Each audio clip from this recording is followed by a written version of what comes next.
मेरे प्यारे विद्यार्थियों, ये आज चतुर्भुज की आखिरी क्लास है।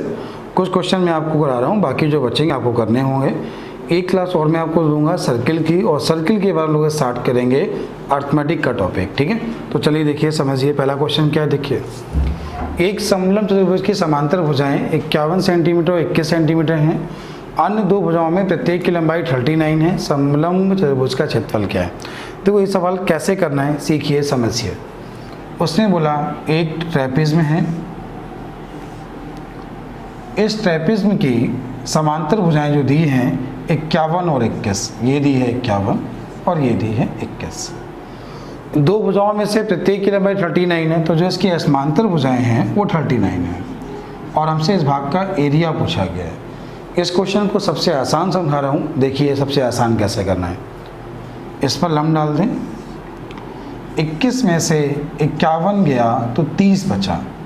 30 का मतलब एक तरफ ये 15 होगा और ये भी आपका 15 हो जाएगा। ये बात समझ आ गई। अब ये 39 है, ये 15 है, तो हाइट निकाल सकते हैं। रेशियो ले लिया, 3 से काटा, 3 से काटा तो 13, 3 से काटा तो 5, ये 5 और 13 तो ये 12 हो गया। काटा 3 से है तो गुणे 3 करा दिया, h का मान यहाँ से मिल गया 36। ये बात सबको समझ आ गई होगी, इतनी बात सबको समझ आ गई होगी। इस एरिया को यहाँ से काट के यहाँ पे जोड़ दिया। सर ये क्या हुआ? सुनो, ये 15 ही तो कम हुआ। 51 में 15 कम हुआ तो 51 में 15 गया 36 है। 51 में 15 कम हुआ कितना? 36। और हाइट भी कितनी? 36, और 36 का स्क्वायर, तो लास्ट में क्या होगा?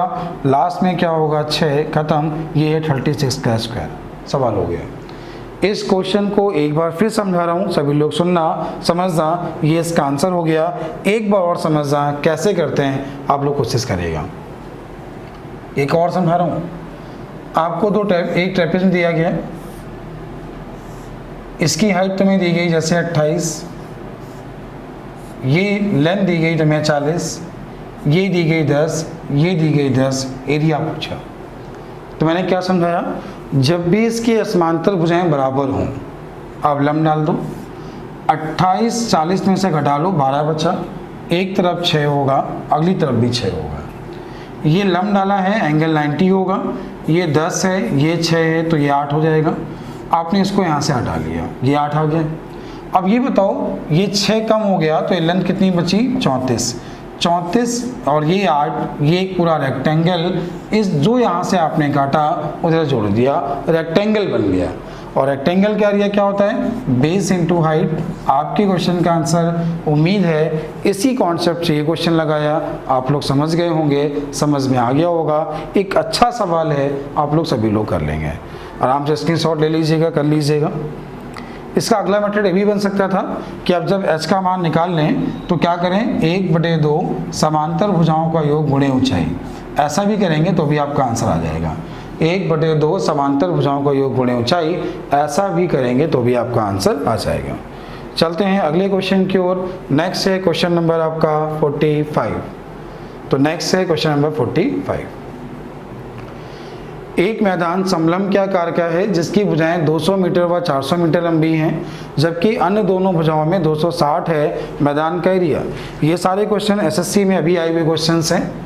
ये आपको बोला एक ट्रेपेज़्म, एक मैदान है समलंब के आकार का, समांतर भुजाएं हैं 200 और 400, तो ये दी है 200 और ये दी है यहाँ पे 400, जबकि अन्य भुजाओं में प्रत्येक 260 है, तो ये भी 260 है और ये भी क्या है? 260। इसका एरिया पूछा। आसान समझना, जैसा मैंने कहा वैसा करना। जब इसके समांतर भुजाएं तुम्हें बराबर दिख जाएं, लंब डाल दो, ये 100 मिल जाएगा। देखें, समझिए, ये 100 मिला ना, 200 होगा, लंब डालोगे तो 100 इधर आ जाएगा। ये बात समझ आ गई ना? ये कितना है? 90। रेशियो ले लो, 10 से काटा, 2 से और काट लो तो 13 और 5 मिला, 12 मिला। अब 5 का मतलब आपने इसे 20 से काटा ना, तो ये 240 मिली हाइट। ये बात समझ आई? हाइट मिली। अब ये बताओ, 400 में 100 गया तो 320 हो गया। इसको काट के इधर जोड़ दिया, रेक्टेंगल बना। और क्या किया? 300 गुणे 240, 24 तेईं 72। क्वेश्चन का आंसर 72,000 वर्ग मीटर। इस क्वेश्चन को इससे आसान नहीं किया जा सकता। आप इस सवाल को इससे आसान नहीं कर सकते। चलते हैं अगले क्वेश्चन की ओर। अगला सवाल क्या है देखिए और समझिए। नेक्स्ट है क्वेश्चन नंबर 44। एक समलंब चतुर्भुज के दो समांतर भुजाएं 27 सेंटीमीटर और 13 सेंटीमीटर हैं। समलंब की ऊंचाई 8 सेंटीमीटर है, तो उसका एरिया क्या है? ये बात आप सभी को पता है कि समलंब का एरिया होता है 1/2 समांतर भुजाओं का योग गुणे ऊंचाई। इसकी भुजाएं बोली हैं 27 सेंटीमीटर और 13 सेंटीमीटर। इसकी ऊंचाई है 8 सेंटीमीटर। 1/2 समांतर भुजाओं का योग, दोनों को जोड़ा 40 गुणे कितना किया 8। इससे काटा 4 160 वर्ग, तो बटे किया 100, तो आंसर 1.6 वर्ग मीटर। 1.6 आंसर किसमें दिया है? वर्ग किलोमीटर में दिया है। किलोमीटर है तो बटे और कर लो, तो ये आ जाएगा 16 वाला आंसर है, खत्म। अब ये देख लेना कि आंसर वर्ग मीटर में दिया, वो वर्ग मीटर में दिया है, तो बटे कितना होगा? 10,000। बटे कितना होगा? 10,000। तो उम्मीद है ये बात समझ आ गई होगी, आप सभी लोग कर पाएंगे। चलते हैं अगले क्वेश्चन की ओर। अगला क्वेश्चन क्या है देखिए और समझिए। नेक्स्ट है क्वेश्चन नंबर 43।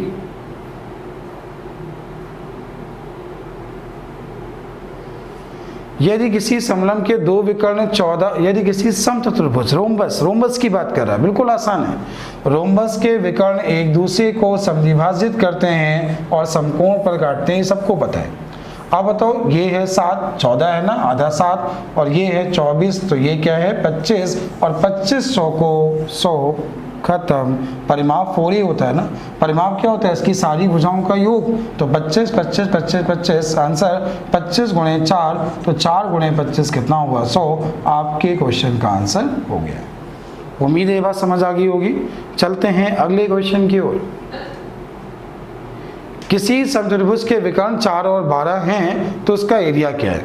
आप सभी को पता है किसी भी रोम्बस का एरिया जो होता है 1/2 d1 × d2, 4 गुणे 12। इससे काटा तो आंसर कितना मिला? 24। ये आपके क्वेश्चन का आंसर, उम्मीद है समझ आ गया होगा। चलते हैं अगले क्वेश्चन की ओर। अगला है क्वेश्चन नंबर 41। क्या सवाल है देखिए। एक समचतुर्भुज का क्षेत्रफल कितना होगा जिसकी एक भुजा 20 और विकर्ण 24 है? ध्यान से देखिए, समझिए।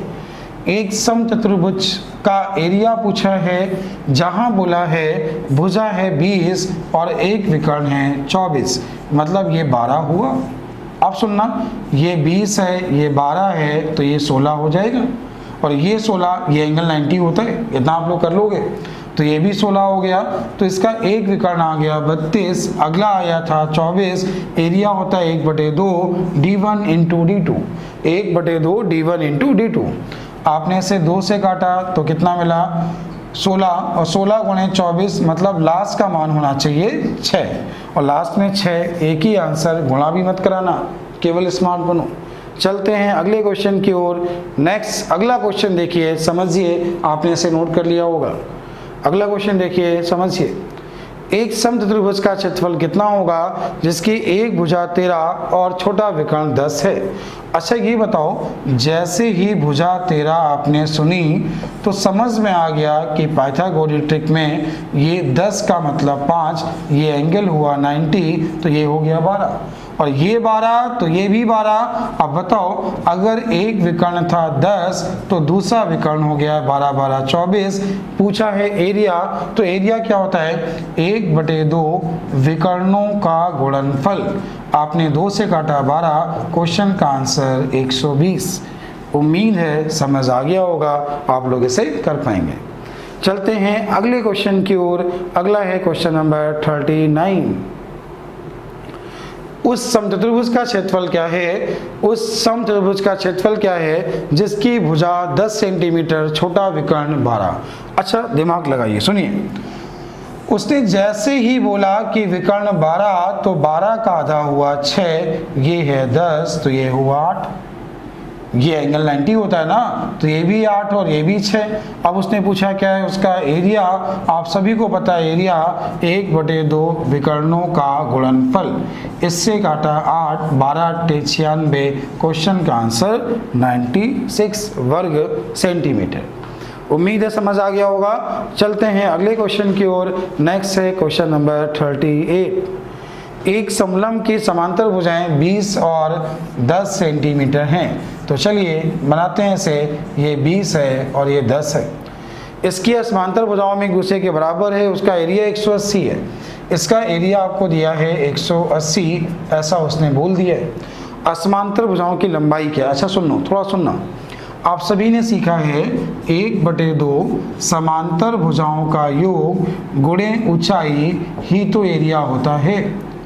आपने देखा ये 30 है, तो 30 से भाग दिया 6, तो h का मान यहाँ पे 12 मिला। ये बात सभी को समझ आ गई होगी।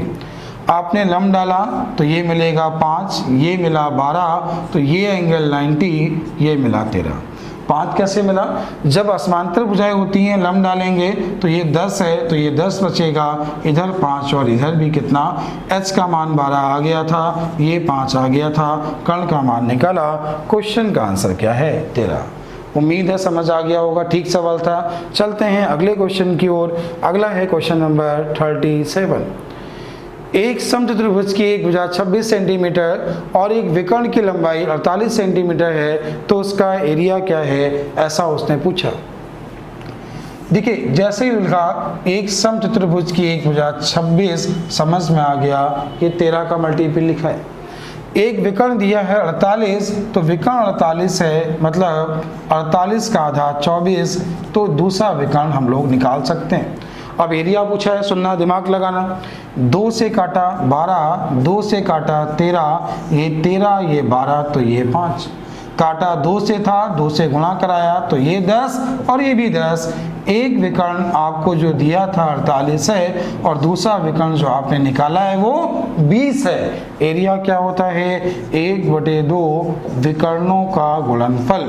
आपको आंसर दूर से दिखाई दे रहा है, आंसर देख गया। चलते हैं अगले क्वेश्चन की ओर। अगला सवाल क्या है? अगला देखिए, अगला समझिए। नेक्स्ट है क्वेश्चन नंबर 36। क्या सवाल है? एक समचतुर्भुज की भुजा की लंबाई 5 सेंटीमीटर है और इसके एक विकर्ण की लंबाई 8 सेंटीमीटर है। समचतुर्भुज का क्षेत्रफल क्या है?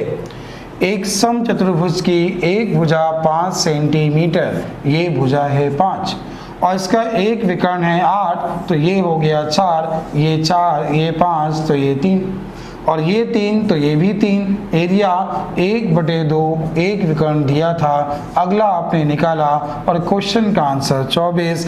बिल्कुल आसान सवाल, उम्मीद है सभी लोग सीख गए होंगे। चलते हैं अगले क्वेश्चन की ओर। नेक्स्ट है क्वेश्चन नंबर 35। एक समचतुर्भुज के दो विकर्णों की लंबाई 8 और 15 है, इसका एरिया क्या है? आप सभी को पता है रोम्बस का एरिया विकर्णों 1/2 विकर्णों का गुणनफल। तो बस क्वेश्चन का आंसर हो गया 60, खत्म। उम्मीद है आप सभी सीख गए होंगे। चलते हैं अगले क्वेश्चन की ओर। नेक्स्ट है क्वेश्चन नंबर 34। क्या सवाल है? देखिए, यदि एक समलंब त्रिभुज की दो समांतर भुजाओं की लंबाइयां 8 और 10 है और इन समांतर भुजाओं के बीच की दूरी 6 है, इसका एरिया क्या है? आप सभी ने इसका बेसिक पढ़ा है, ध्यान दीजिए, समझिए। किसी भी समलंब चतुर्भुज की अगर समांतर भुजाएं दी हैं, ये दी है 8, ये दी है 10, इनके बीच की लंबवत दूरी है 6, एरिया पूछा है 1/2 समांतर भुजाओं का योग गुणे ऊंचाई। आपने 2 से काटा 3, 18 गुणे 3, क्वेश्चन का आंसर 54। उम्मीद है समझ आ गया होगा, आप सभी लोग कर पाएंगे। चलते हैं अगले क्वेश्चन की ओर। नेक्स्ट है क्वेश्चन नंबर 33।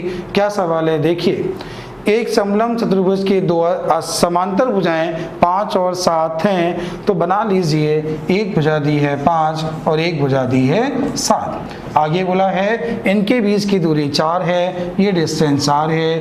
एरिया सभी को मालूम है, इसका एरिया होता है 1/2 समांतर भुजाओं का योग। बार बार वही क्वेश्चन है, तो बस उम्मीद है आप सभी बहुत अच्छे से सीख गए होंगे। चलते हैं अगले क्वेश्चन की ओर। अगला है क्वेश्चन नंबर 32। क्या सवाल है देखिए और कोशिश करें। क्वेश्चन है एक समत्रिभुज का परिमाप उसके विकर्णों की लंबाई क्रमशः 26 और 5 है। तो देखो पहले परिमाप बोला है, बाद में एक विकर्ण की लंबाई बोली है, अन्य विकर्ण की लंबाई ज्ञात करें, ऐसा उसने बोला। अच्छा ध्यान दीजिए, देखिए उसने बोला है परिमाप 26 है। परिमाप क्या है? 26 है। तो ये हो जाएगा 26/4 मतलब 13/2। यहाँ तक कोई दिक्कत नहीं किसी को। एक विकर्ण आपका जो बोला है, एक विकर्ण वो बोला है 5, तो ये हो जाएगा 5/2। अच्छा ये 5/2, ये 13/2, तो ये 12/2 और 12/2 का मतलब 6 और ये 6 तो ये भी 6। और पूछा क्या है? अन्य विकर्ण की लंबाई। तो क्वेश्चन का आंसर 6 और 6 12। केवल सवाल को ध्यान से देखना था। चलते हैं अगले क्वेश्चन की ओर। नेक्स्ट है क्वेश्चन नंबर 31। तो 31 क्या है? एक समलंब चतुर्भुज के दो समांतर भुजाओं की लंबाइयाँ 4 और 6 हैं। इसका एरिया बोला गया है।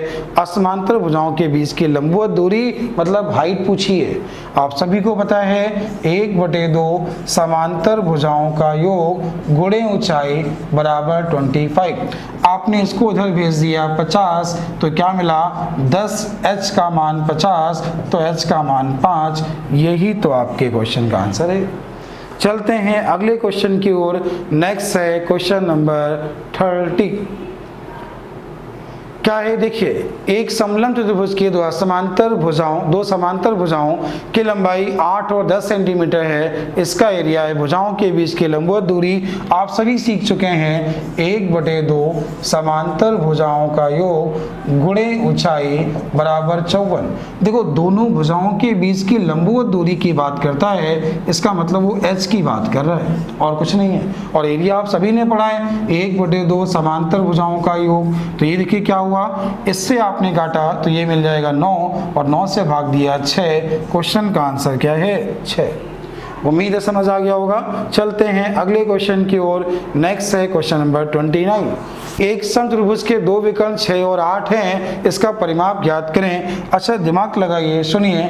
उसने जैसे ही बोला 6 और 8, तो ये बताइए इसका आधा भाग, ये 3, ये 4, तो ये 5। परिमाप बोला तो 5 चौको 20। आपको पता है समचतुर्भुज के विकर्ण एक दूसरे को समद्विभाजित करते हैं और समकोण पे काटते हैं। ये 3, ये 4, तो ये 5 और परिमाप होता है 4a। 4 गुणे 5, क्वेश्चन का आंसर 20। चलते हैं अगले क्वेश्चन की ओर। नेक्स्ट है क्वेश्चन नंबर 26। एक समत्रिभुज का क्षेत्रफल एक विकर्ण की लंबाई 84 और 7 है, अन्य विकर्ण की लंबाई ज्ञात करें। देखो ये बताइए, जैसे एक विकर्ण उसने बोला है 7, ध्यान दीजिए, समझिए, देखिएगा।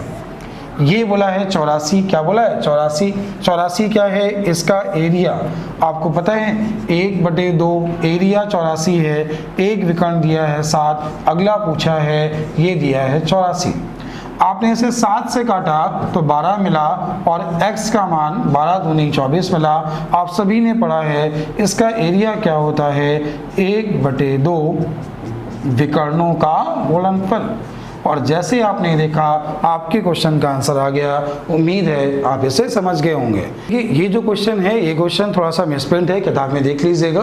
कुछ टाइपिंग एरर है या तो हो सकता है किताब में ही गलत होगा, ठीक है? तो देख लीजिएगा, क्योंकि यहाँ पे केवल 2 भुजाएं मालूम है और हमें कुछ भी नहीं मालूम है।